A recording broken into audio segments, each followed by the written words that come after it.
Hi, everyone. My name is Suzanne Hume, and I'm the Educational Director and founder of cleanersforkids.org. So we've got our fantastic youth board members, interns, and our special guest, Yusuf Miller. We're so proud to have you here with us today, and thank you so much. So we'll start with Leanna. Yes, thank you, Suzanne. Hi, everyone. My name's Leanna, and I'm from Team One. So at Clean for Kids, we have 6 teams, and social, racial, climate, and environmental justice are a part of all that we do. So if you are a student watching this, you can earn community service by taking notes, creating infographics, art, music, video clips, poetry about what you've learned today. More information is on our website at cleanforkids.org. If you go to our contest page on our website, you'll see a variety of contests like art, music, writing, poetry, dance, STEM projects, and so much more. We have many K through 12 contests and challenges for everyone to take part in. If you'd like to write poetry, we have a contest for you. You can write poems about our air, water, health, land, animals, and forests. And here's Anna to tell us a little bit about Team 2 and the Protect What You Love contest that anyone can enter on social media or through our website. So go ahead, Anna.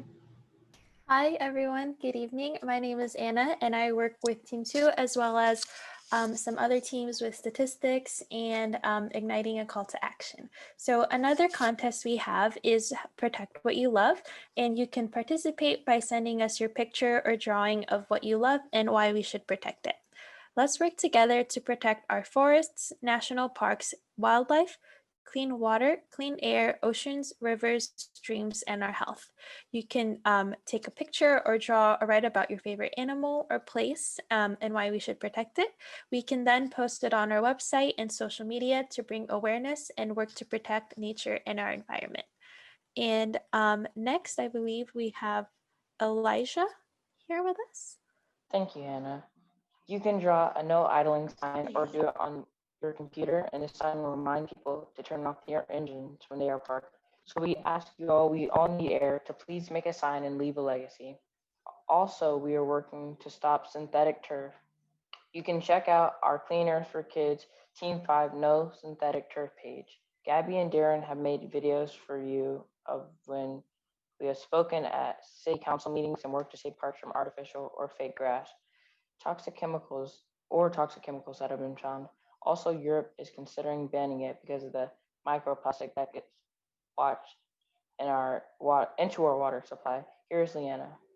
Thank you, Elijah. So yes, it's important to talk about the no idling signs. And you can, like Elijah said, go on our website and check more about that. It's a really important contest. You can do them for signs at your schools and so much more. So today, December 10th, is International Human Rights Day. So it's observed every year on December 10th, which is the day the United Nations General Assembly adopted the Universal Declaration of Human Rights, or the UDHR. So it's a milestone document that proclaims inalienable rights to everybody, of which everyone is entitled to as a human being, regardless of race, your color, your religion, like political affiliations, opinions, national or social origin, and so much more. It's available in more than 500 languages, and it is one of the most translated documents in the world. This year's specific theme relates to the COVID-19 problem and pandemic, as it focuses on the need to build back better by ensuring human rights are central to recovery efforts. It means we keep people's health, like we're thinking about healthcare, we're thinking about those communities that are impacted the most, we're thinking about water, we're thinking about air, and so much more. So December 10th is an opportunity to reaffirm the importance of human rights in rebuilding the world we want, and the need for global solidarity as well as interconnectedness and shared humanity. And speaking of international, we would like to shout a youth from India working for change. Suzanne, would you like to speak a little bit about this? Sure. Thank you so much. So yes, on our website, cleanersforkids.org, we have a page called Youth Working for Change. Is it Youth Working for Change?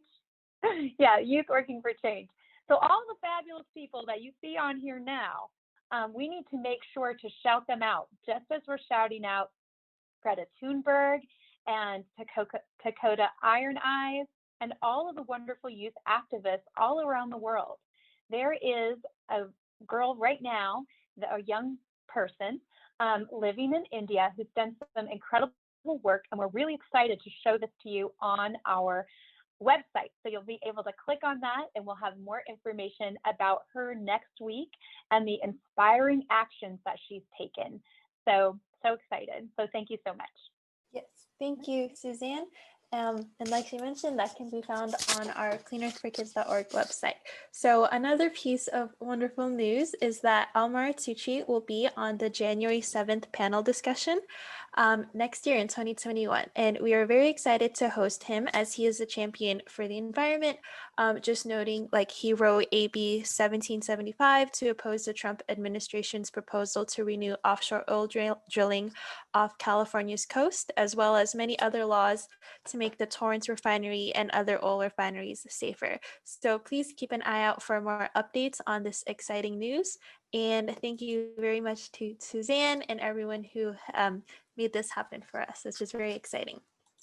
And next, I'll be discussing a project that Team 5 is currently working on.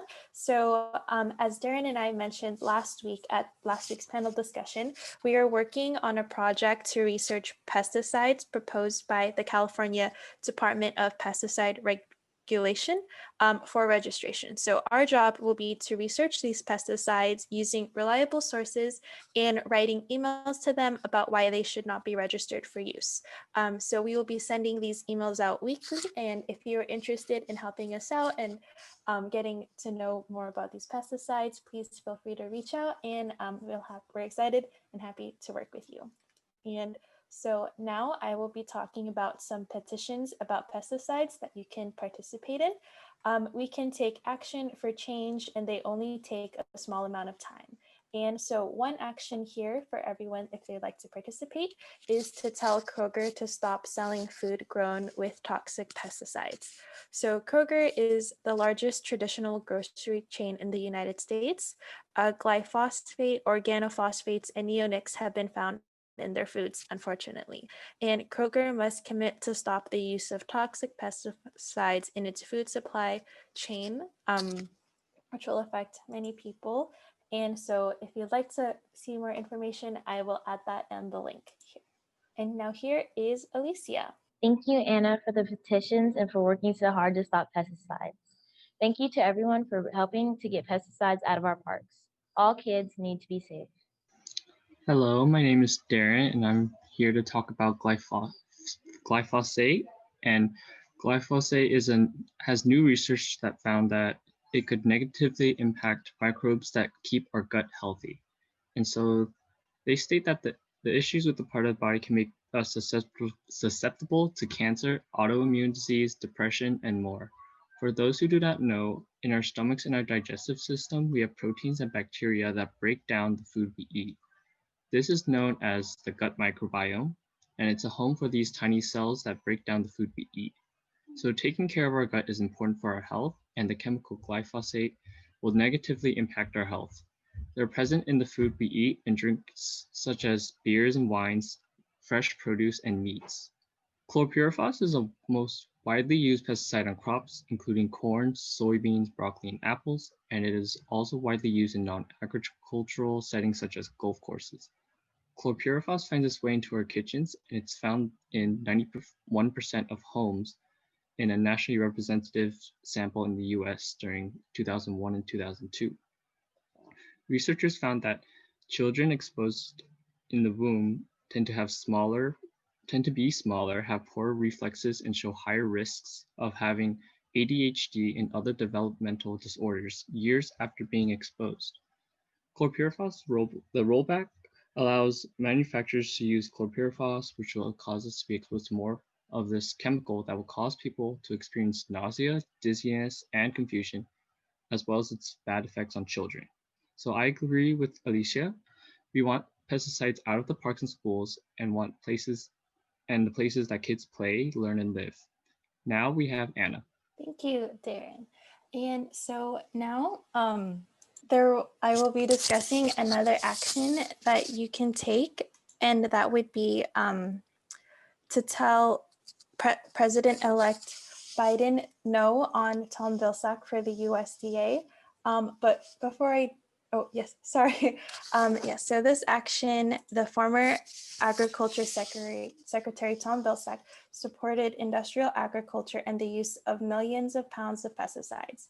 He was nicknamed Mr. Monsanto for his support for GMO foods and pesticides, and is currently the CEO of Dairy Industry Lobbying Group.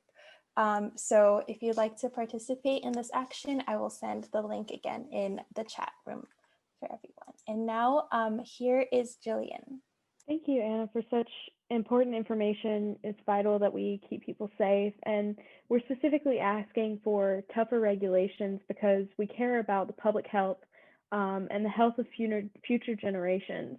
You know, it's always our job to advocate for those that may not have a voice, and it's also our job to make sure that we give out the best information, those based in science and fact, to make sure that everybody has the information they need to know. And speaking of that, Anna, could you please share more about EWG? Yes, thank you, Jillian. So the EWG, which is the Environmental Working Group, is a nonprofit organization that specializes in research and advocacy in areas of agricultural subsidies, toxic chemicals, drinking water pollutants, and corporate accountability. So the EWG app provides ratings for more than 120,000 food and personal care products. And it is really simple and easy to use. So as you can see here, these are just some screenshots of what you would see when using the app. You would get access to hazard score keys, concerns, and ingredients, which can be seen here in the slides for this body scrub and like the body lotion. It'll list everything out and then have a scale for some effects it may have. And now Darren will share some information about baby products. Hello. So, did you know that there are toxins in diapers and other baby products? That's another reason why we need regulation for chemicals. Many baby products have things such as pesticides and other toxic chemicals that are linked to cancer, dermatitis, and other health problems. Babies are at a higher risk because they are so small and still developing. These effects early in development can have long-term effects as the baby grows into an adult. EWG has a verified for baby to help it find its safe products. And here's the link. I can show it in the chat. And they also have a guide for safer diapers. And now we have Anna. Hi, everyone. So now I'll be talking about a car seat regulation rollback, which was occurred this year. So recently, the Trump administration has cut the car seat regulation. And for further information on this rollback, it can be found on the Brookings Institute tracker, which Leanna will discuss a little bit more about later. But so the vehicle child restraint systems, this rule would eliminate testing scenarios involving seat assemblies typically seen in older vehicles, remove several test dummies and unrealistic scenarios from testing requirements for certain CRSs, loosen regulations regarding owner registration, language and procedures, and lessen restrictions on how manufacturers must report height and weight recommendations on CRS packaging. And here's Alicia to talk about the harmful effects of this rollback. Thank you, Anna. We need regulations for car seats to keep people safe. Taking away this regulation will put people's lives in danger, and I do not like that. Yes, we are very concerned and we will be working on this. And now I would like to reintroduce Leanna. Thank you, Anna. So it's important that we still discuss these 104 rollbacks as they are still occurring. Some of them are still in progress. And until the next administration is fully put into order, I guess you could say, we still have to be concerned about these as their impacts are still longstanding and will be for a while until they are reversed. So we have a lot of resources that you can utilize to learn more about these rollbacks. First is a New York Times article. It shows you what's been completed, what's in progress, and the total amount, and it gives you a little bit of information about each. Then we have different trackers. We have the Harvard tracker, which tells you a little bit more about specifically what organizations are involved, what departments are involved, timestamps, a little bit more about what each rollback is and what it means policy-wise, and kind of a little bit more about that. And same with the Columbia deregulation tracker. that also gives you a little bit about the action, the agencies, and summary as well. We also have a new one that we've come across, as Anna mentioned, the Brookings Institute Tracker. It gives you a little bit about the name, a category it's in, agency, and so forth, and when it's updated, and what's going on currently.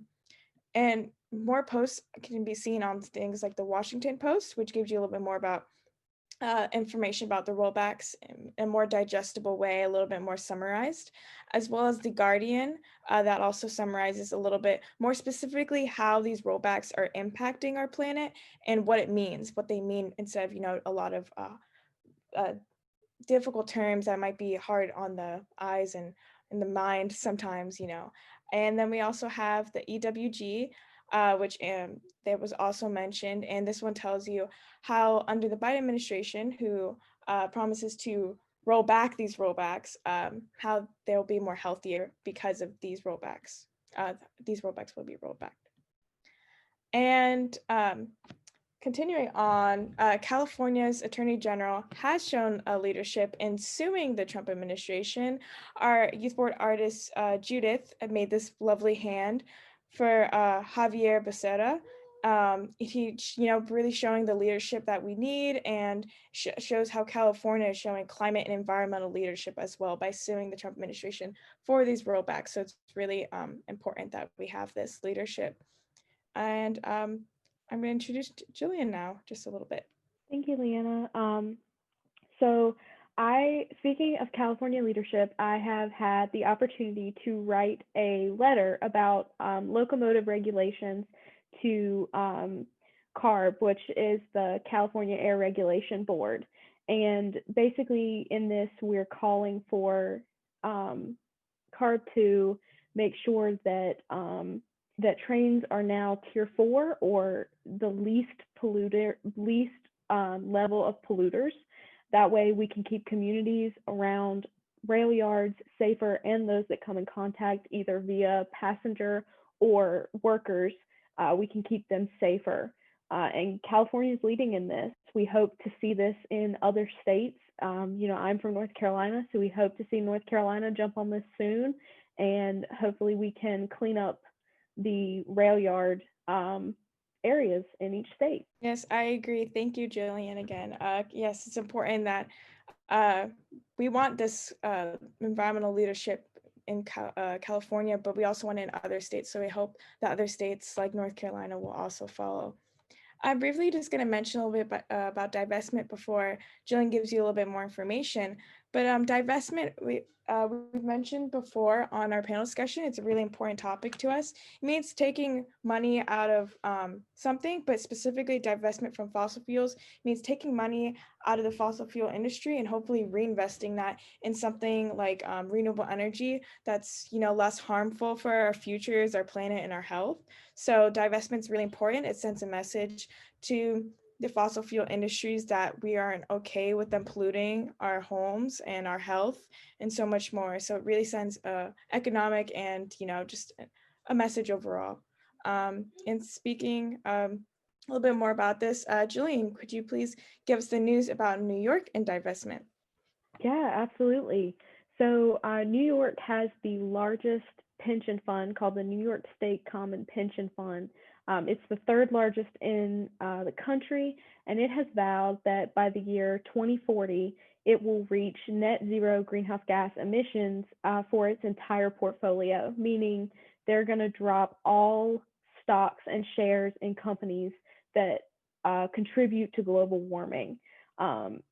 It's important to note that this retirement fund has historically invested over $12 billion in fossil fuel companies, including more than $1 billion in ExxonMobil alone. Of course, this campaign was achieved by Divest New York, which is a great organization that started 8 years ago after Hurricane Sandy hit.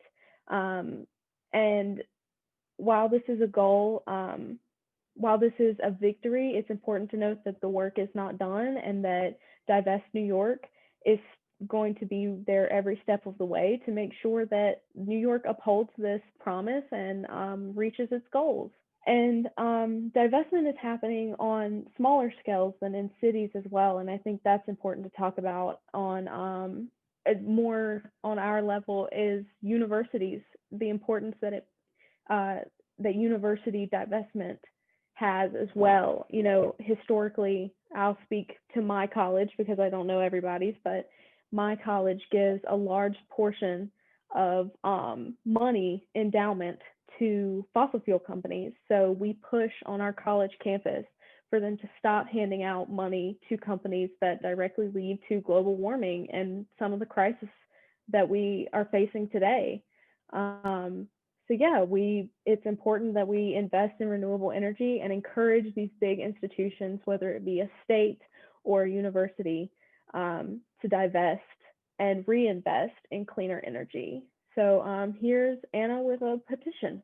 Thank you, Jillian, for providing us all of the important information. So now I would like to talk about another action you can take, which is to stop the OCC from forcing banks to fund climate change. The Federal Office of the Comptroller of the Currency, the OCC, wants to make it illegal for banks to not finance fossil fuel projects. So if you'd like to participate in this action, I will provide the link in the chat room. And now here is Leanna. Thank you, Anna. So continuing on the theme of divestment and why it's important, one great example we can look at is the Arctic. So the Arctic is very temperature sensitive, as you know, they normally have freezing cold temperatures on a day-to-day basis. And divestment from fossil fuel means taking out of the money from fossil fuel companies, so not allowing them to pollute our atmosphere with all those greenhouse gases that are causing these temperature fluctuations. You know, we're getting really hot temperatures, sometimes really cold, but not necessarily in the areas and at the time that it needs to be. So the Arctic is really impacted by climate change, which is caused by the greenhouse gases from these fossil fuel industries. One of the biggest things that we're seeing in the Arctic is the change of the surface air temperature. It's the highest on record since at least the 1900s. So that's a really, really big indicator that, you know, this climate issue is not getting any better, and it's a result of the pollution from these fossil fuel industries. We also see a lot of sea ice loss. There was a record amount of the lowest, second lowest ice since 42 years ago. So it's like we're losing a lot of ice, and we're losing a lot of permafrost. And the permafrost in some areas, they have built oil industries and so much more on top of this ice, like in the Arctic. And so when this permafrost is melting, it can cause oil spills because these structures will fall down and causing pollution furthermore than the pollution that already caused this permafrost to decrease. So it's really important that we divest from fossil fuels in order to not only save our health and our planet, but also our Arctic, which is really valuable source for us for its biodiversity and so much more. So now here's Jonah. Yeah, thanks so much, Leanna, for walking us through that. It's super important to protect the biodiversity in the Arctic, and that's why it's so important to fight against the things that Trump is doing in the area, both in offshore drilling, but also in the Arctic National Wildlife Refuge, which we'll hear about a little more from two new panelists in a second. But for now, a federal judge, luckily, and this is some good news about the region, a federal judge in the Ninth Circuit Court of Appeals has blocked Trump's first attempts to begin an offshore drilling project on federal lands in the Arctic. And this would have been the first offshore drilling project in the Arctic by the Trump administration. And it's very important and promising that this ruling happened because it seems very likely that this ruling will be a significant barrier to the commencement of further similar projects, which we know can be deeply harmful to the biodiversity and ecosystem health of the area. So I'm going to explain really quickly the difference in offshore drilling in the Arctic versus drilling in the Arctic National Wildlife Refuge. The main difference is whether or not they happen on land, and offshore drilling is It happens on these oil rigs out in the middle of the ocean on the ice flats. Whereas the Arctic National Wildlife Refuge is a massive area of federal land that has been set out only for protecting biodiversity and incredible species diversity there. But both these drilling in both these areas has major adverse effects on threatened species. So here is two new panelists, Cheyenne and Michael. Welcome, and thanks so much for being on. Hi, I'm Cheyenne. Michael and I would like to talk about why we should protect the Arctic National Wildlife Refuge. Please write a letter to the Bureau of the Land Management. Please ask them to protect the Arctic National Wildlife Refuge. We will put the address where you can mail your letters in the chat. Now here is Michael to talk about why we should protect the polar bears. Hi, I am Michael. Polar bears need to be protected. The southern Beaufort Sea polar bears live in the Arctic. Polar bears, and here are facts. Polar bears can overheat. The classic white bears are not really white. Polar bears can clean themselves by rolling in snow. Giants of the Arctic. Polar bears are the largest land carnivores. The biggest threat to polar bears is shrinking sea ice. They have very good sense of smell. They have 2 cubs, sometimes rarely a female polar bear can have 4 or 3 cubs in the winter. Their population is vulnerable, which means their population is decreasing. They mainly eat ringed seals, but also will eat bearded seals. There are about 22,000 to 31,000 polar bears left in the world. Thank you, Michael. Another animal that lives in the Arctic is the Arctic fox. It makes me sad that people are hurting animals' habitats, so please help them. They are so cute. They eat birds, insects, eggs, berries, reptiles, and amphibians. So try not to hurt those either, so Arctic fox can have food to eat. Arctic fox have about 14 pups each spring. There are only 3,000 left in the wild. If you see one, make sure you protect it, and if they are hurt, help it or call an animal expert. Their predators are polar bears, wolves, golden eagles, grizzly bears, and humans. Arctic foxes mate for life. Their population is at least concerned, which means their population is stable. Arctic foxes can be found in any north of the Arctic Circle, across from Canada to Russia, Europe, Greenland, and Iceland. Arctic fox fur changes seasonally.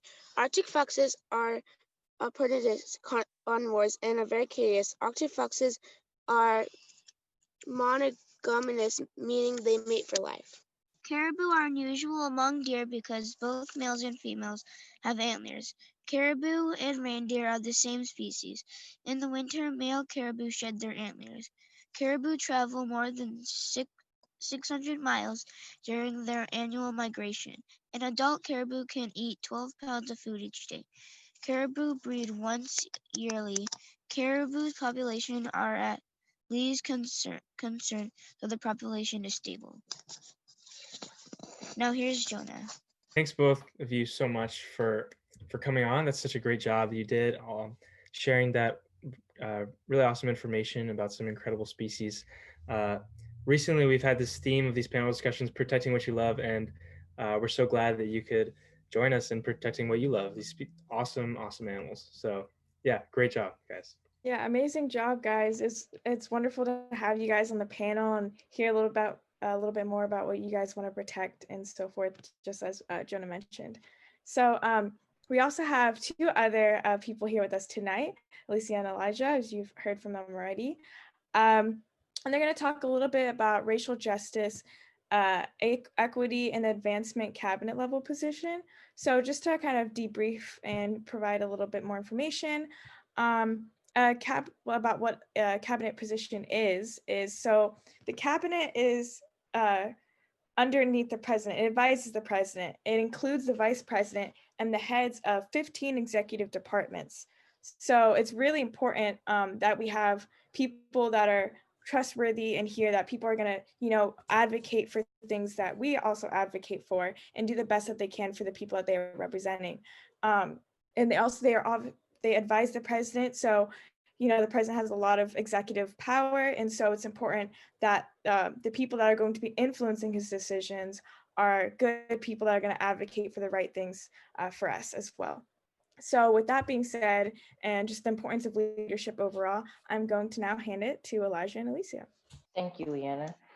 We support a cabinet level position for racial justice, equity, and advancement. We are hopeful that President-elect Biden and Vice President-elect Kamala Harris adds this position to the U.S. cabinet. Alicia, can you talk to us about racial justice? Yes, thank you, Elijah. Racial justice is environmental justice. Did you know that 68% of African Americans live within 30 miles from a coal-fired power plant? Coal power plants and factories are burning fossil fuels and creating more pollution in the air, water, and harming people, public health, and animals.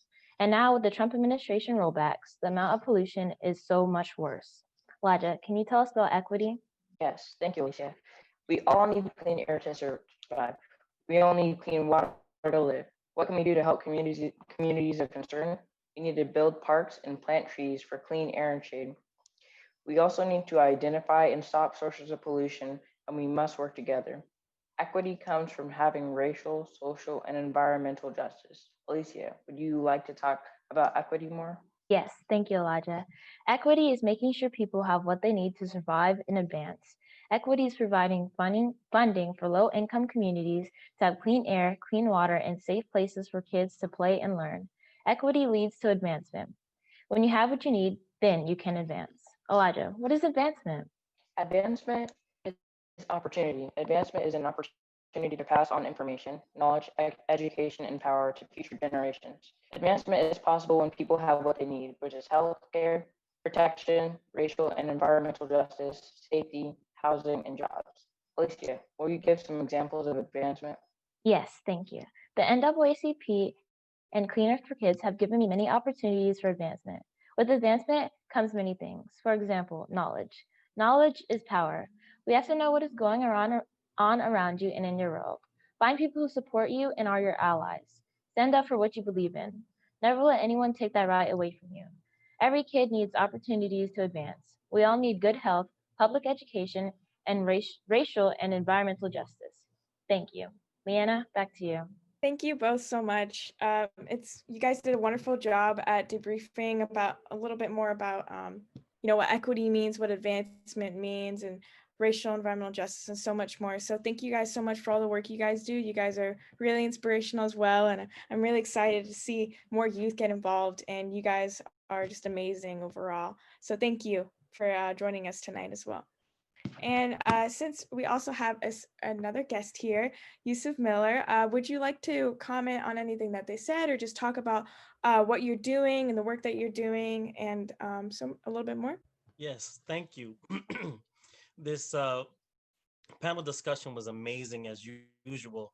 I'd like to thank everyone from Suzanne to Alicia, Darren, Elijah, Anna, Leah, Jillian, and Jonah, and Cheyenne and Michael for doing such awesome work. I mean, I was glued to my screen just listening to all the information that you're providing, and it's very necessary. Just the makeup of this group here, it shows the diversity and the real life concern you have for not only environmental justice, but social justice and equity. So this panel is a panel of equity, and it really demonstrates your honesty and sincerity in this movement. What we try to do here in North County is to make sure that all things good North County are being expressed in the same way.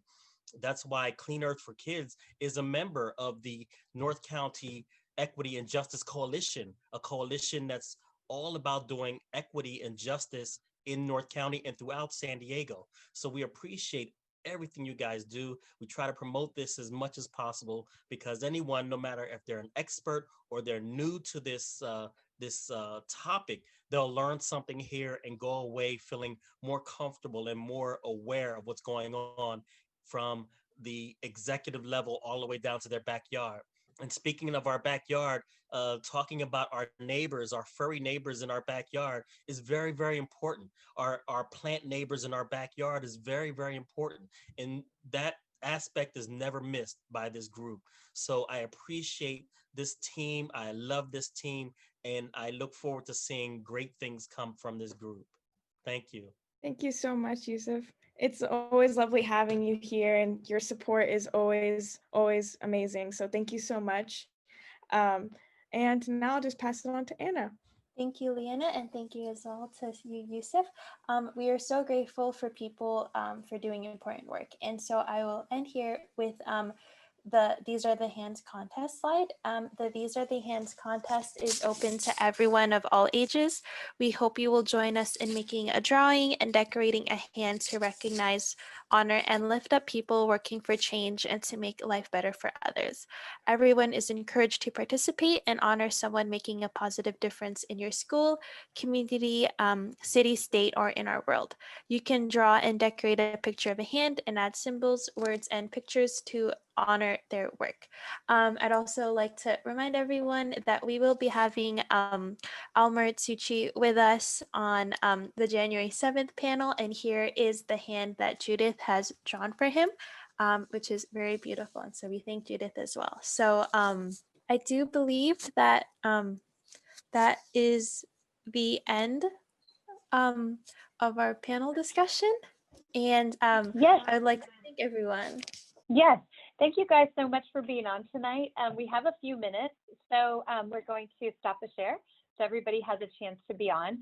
So I just wanted to again say thank you so much to everyone, because we know that this is finals for so many people, have so many tests and things that they're studying for and working away.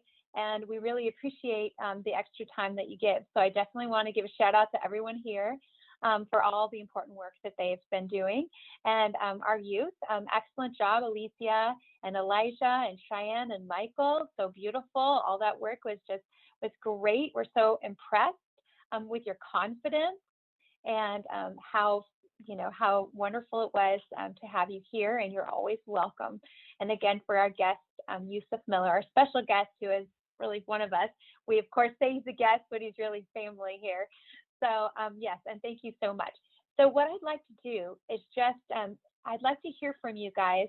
I'd like to hear something positive that you'd like to share, a message of hope or a message of friendship, because this time can be really challenging for people, right? We all have to mask up, and COVID-19, a lot of challenges and more isolation as we're not able to get together as much. People have tests and things going on. So what I'd like to do is, if you could bring that here for me, it'd be helpful. And my screen is lagging. So I'll go ahead and I will start. I'll start with you, Anna. So if you'd like to share a word of encouragement, something you're hopeful for or excited about or want to share with us, if you could do that, that would be great. Yes, so hi everyone. I think one thing that is probably on many people's news feeds is definitely the science behind the vaccine that is in the works for COVID-19. So I think one thing that is making me hopeful is all of the research and the scientists working towards this, and just getting us all of the data that'll help us make the important and right decisions. So that is one thing that I'm hopeful for. And I do hope that in the meantime, everyone is staying healthy, being safe, and hopefully in the near future, we can all see each other social distance style. But yes, that'd be awesome. And thank you. So will you call on someone and then they can call on yes, someone? That would be fabulous. To the right of me, I have Alicia on my slide. So Alicia, would you like to share?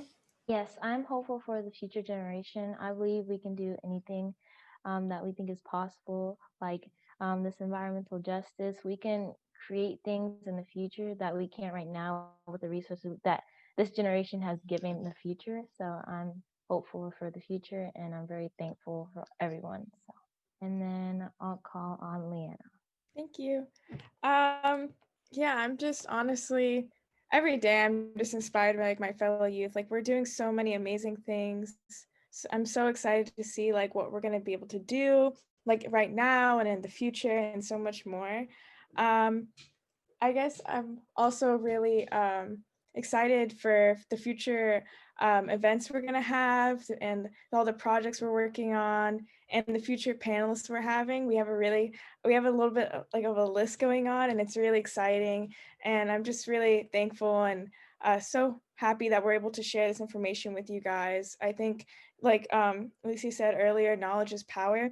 And I think it's really like we're really grateful to have this opportunity to share knowledge with each other at this capacity during these times. You know, yes, we must be physically distant, but we don't need to be socially distant. And so I think it's really important that we encourage one another, we support one another, and we spread that encouragement and love always.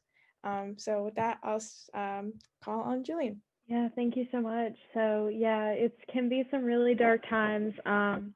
And one thing that just makes me hopeful is coming together and seeing such an example of camaraderie and friendship amongst a group of people, everyone being so nice. And even though we're all struggling, we come together and can have fun with our work and make sure that our work is the absolute best we can possibly do.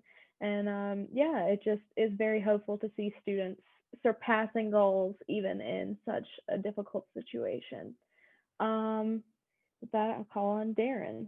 Hello, I'm hopeful because, as I've said before, there are like researchers from Scripps and UCSD, and they're rapidly researching and working hard because they believe in climate change and they're actively trying to protect the Earth.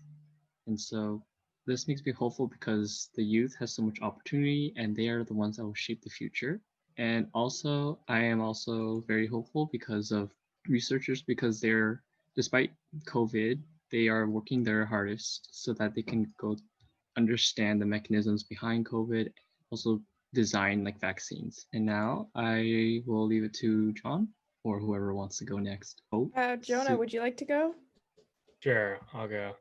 I'm really hopeful for a new president. I guess so much of what we talked about on these panel discussions has to do with our current president and the rollbacks that he's implemented. And though I know that there will be a lot of work left to be done under Biden's presidency, I'm hopeful that that's a step in the right direction, and that's something that for sure we can get hope from. Oh, sorry. Great, Elijah, let's go. Thanks, guys. Thank you, Jonah. The reason I'm hopeful for the future is groups like this are all around the world, making the world a better place, like planting plants and recycling. And with the development of new technology in the future, I really think we can make a difference, especially if we keep recruiting people. I think this can go on for generations. And so that's why I'm hopeful for the future. And Yusuf, you're more than welcome to hop on. That'd be great. Actually, I'm very encouraged by the new presidency as well, the new administration, and I think I had a suggestion in my head that thought around. And Clean Earth for Kids, I think you guys should send the new administration a letter, a welcoming letter and a support letter, and just even if it's unofficial, something like a cabinet. You know, they have all these cabinets for different things. Where's the youth cabinet? Why not a Clean Earth for Kids cabinet or youth cabinet in general? So I think we should welcome the new administration with open arms and send a Clean Earth for Kids letter with all the kids' names on it, welcoming the new administration and pledging your support for environmental justice and justice overall. So it's just something I threw around, and you guys can talk about it in your closed door sessions and see what you think about it. It's so funny that you mentioned that because Suzanne and I, about a week ago, we were discussing something of the sorts. So it's really nice that you mentioned that. We were talking about, you know, a climate committee or climate cabinet and a youth cabinet and so much more, and about letter writings. We have a lot of different letters we are drafting right now for different things, and that was also in the talks. So that's really funny that you mentioned that. Awesome. Great minds think alike. Great job. That's what I was about to say. I was like, you know, that's why you're such a perfect fit for us. And shout out to, of course, our other fabulous board members, and shout out to John. who does, the text for us, and Jay Klopfenstein, who keeps us abreast on or informed on all of the latest happening, especially Team One, renewable energy, solar, wind, all that important stuff. And also Team Six with microplastics, who's working really hard on all of these sorts of things. And I can't forget Team Two, he also does that. So yes, we are so grateful for our board members, our consultants, and of course for Yusuf Miller, frequent guest, and our family here at Cleaners for Kids. So thank you so much. So I know that we also need to hear from Cheyenne and Michael. If it's available and you can speak and talk about why you feel hopeful for the future or anything that you would like to say.